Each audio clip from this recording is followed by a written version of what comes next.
Thomas the Tank Engine wouldn't stop being a nuisance. Night after night, he kept the other engines awake. "I'm tired of pushing coaches. I want to see the world." The other engines didn't take much notice, for Thomas was a little engine with a long tongue.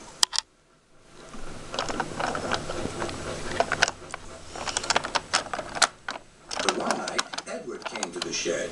He was a kind little engine and felt sorry for Thomas. "I've got some freight cars to take home tomorrow. If you take them instead of me, I'll push coaches in the yard." "Thank you," said Thomas. "That will be nice."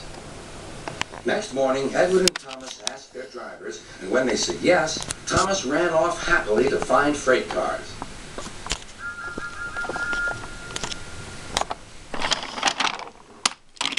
Now, the freight cars are silly and noisy. They talk a lot and don't attend to what they're doing.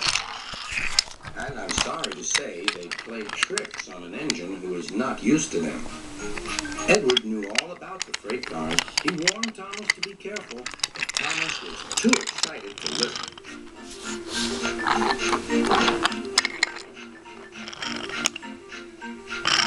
The shunter fastened the coupling, and when the signal dropped, Thomas was ready.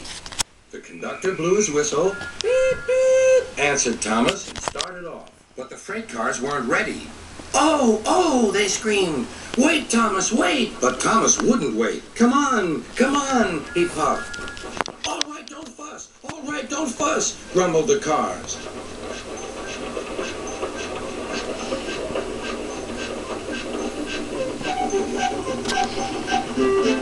Thomas began going faster and faster. Whee!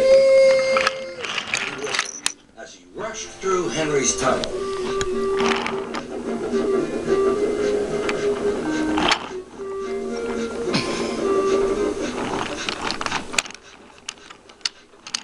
Hurry, called Thomas. He was feeling very proud of himself. But the cars grew crosser and crosser. At last, Thomas slowed down as he came to Gordon's Hill.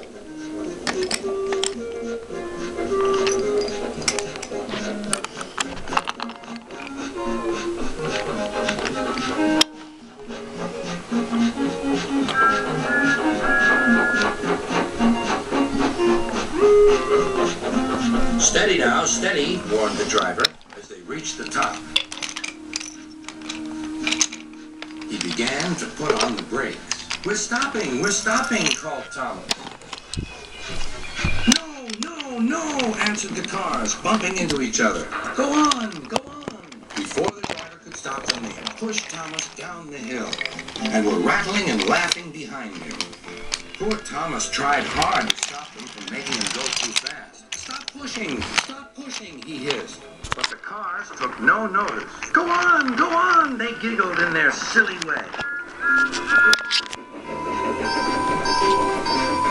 "There's the station. Oh dear, what shall I do?" cried Thomas. They rattled straight through and swerved into the goods yard.